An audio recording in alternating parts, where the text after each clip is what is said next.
gente, tudo bem? Olha, eu tenho pensado um pouco sobre a pandemia e os casos de pessoas que estão sendo contaminadas com o coronavírus. Eu percebi que cada pessoa vai ter uma resposta diferente com relação aos sintomas do coronavírus. Tem pessoas que sentem mais, tem pessoas que sentem menos. E aí eu pensei, caramba, isso tem tudo a ver com o modo de reprodução dos seres vivos.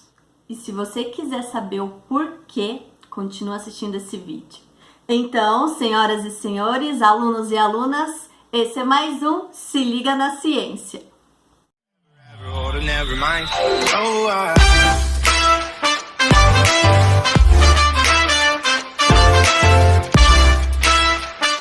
Essa semana eu tenho conversado bastante com os meus alunos sobre como uma reprodução influencia na resistência imunológica dos seres vivos, principalmente dos humanos, agora que a gente está enfrentando essa pandemia. Então, se você curte esse tipo de assunto que envolve ciência e atualidade, já esmaga o joinha, se inscreve no canal, compartilha nas redes sociais e com os seus amigos e ativa o sininho para receber as notificações. Antes de responder essa pergunta, primeiro a gente tem que entender quais são os tipos de reprodução.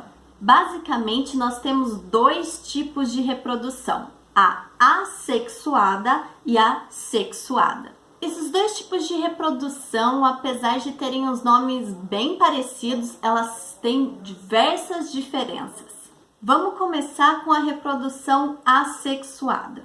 Ela leva esse nome não porque não existe o ato sexual com relação à reprodução, mas sim porque não há troca de material genético entre os seres vivos.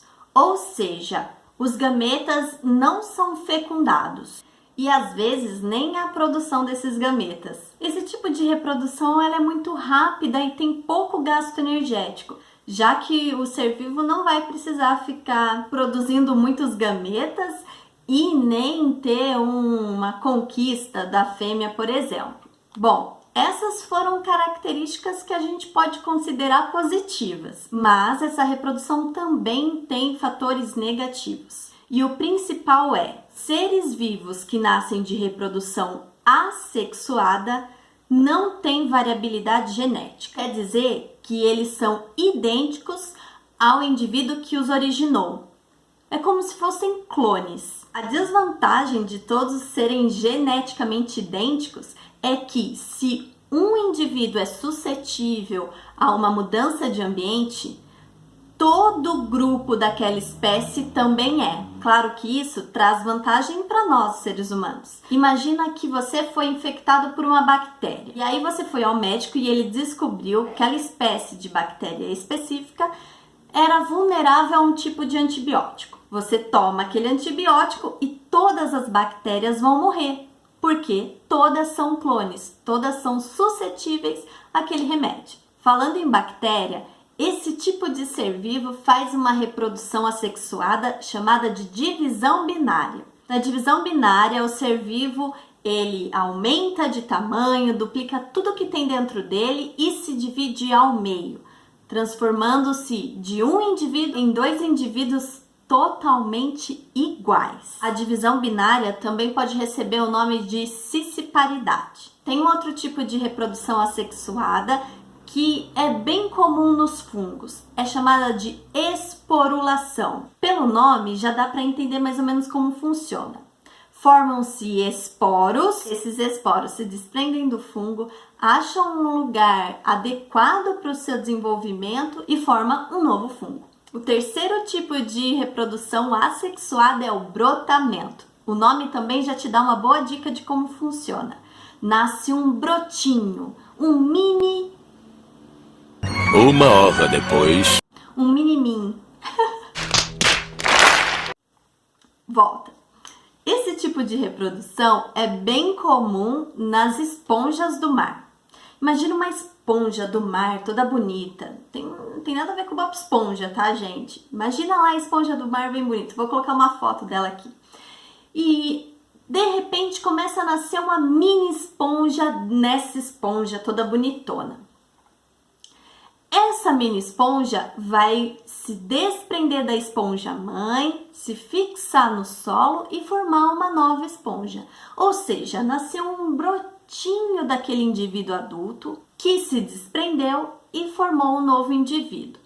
O quarto tipo de reprodução assexuada é a fragmentação. Eu acho um dos tipos de reprodução assexuada mais legais que tem. A fragmentação ela é muito comum nas planárias, nas estrelas do mar e até nas esponjas do mar também. Vamos pensar numa planária, vou colocar a imagem dela aqui. A planária ela vai sofrer um processo em que vai se dividir em duas. A parte de cima vai virar uma nova planária, vai sofrer uma regeneração e a parte de baixo também. Mas não vai confundir a lagartixa, tá? Ela faz só regeneração. O rabinho que ela perde quando ela foge de algum predador, ele morre, tá? Ele não vira uma nova lagartixa. Então, pensa assim, só ocorre reprodução assexuada por fragmentação quando a regeneração forma um novo indivíduo. Nós temos também os tipos de propagações vegetativas. É quando o vegetal começa a formar um novo indivíduo sem precisar da reprodução das flores. É o que acontece, por exemplo, no morango.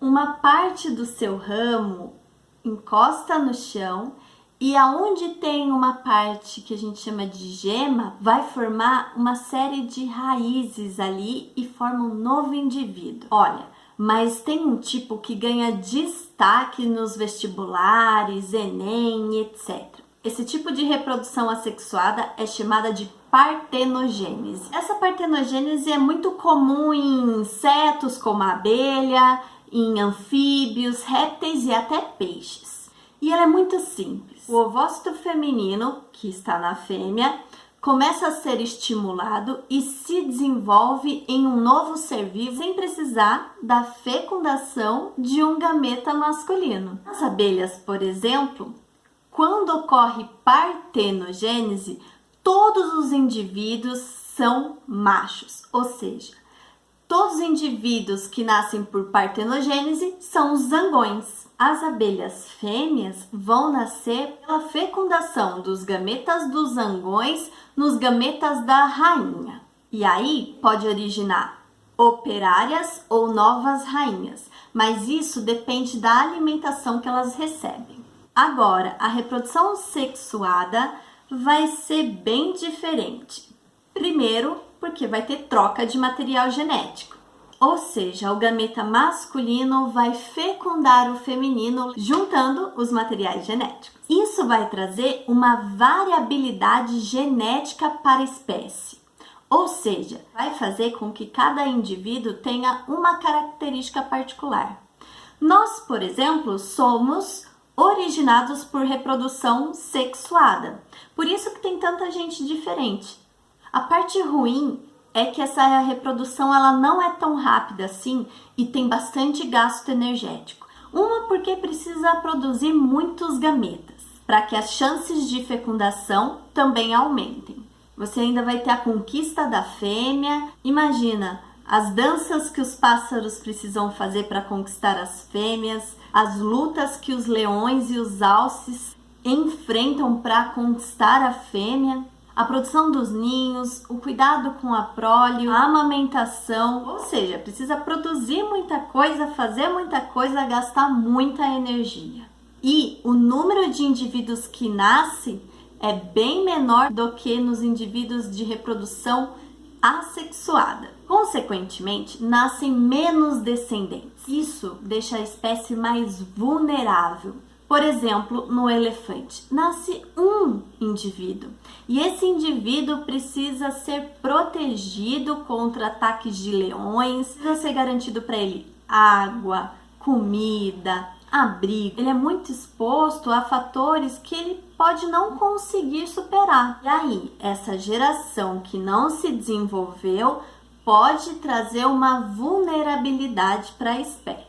Porém, se tudo der certo, esse indivíduo vai gerar novos indivíduos cada vez mais fortes e perpetuar a sua espécie no planeta. Nós, humanos, que fazemos reprodução sexuada, temos essa variabilidade genética. É por isso que nós temos organismos diferentes. Alguns mais frágeis, outros medianos e outros mais fortes com relação a uma mudança. Por exemplo, a mudança que acabou de acontecer foi o aparecimento do Covid-19. A genética de algumas pessoas faz com que o seu sistema imunológico seja mais fraco ou mais forte. Se for mais fraco, ele vai ser mais vulnerável aos sintomas do Covid-19. Agora, se o seu sistema imunológico tiver características mais fortes, ele vai reagir melhor e vai ter poucos sintomas causados por esse vírus. Ou seja, a nossa genética e o tipo de reprodução que nós humanos fazemos influencia bastante na resistência contra agentes patogênicos como o Covid-19. Bom, eu espero mesmo que a variabilidade genética tenha sido muito boa para você e te dado uma super resistência ao Covid-19. Mas isso não descarta a necessidade de você se proteger, tá bom? Então é isso, gente. Um beijo e tchau! Você sabia que até o pavão dança para conquistar a fêmea? Ele vai abrindo as penas do seu devagar.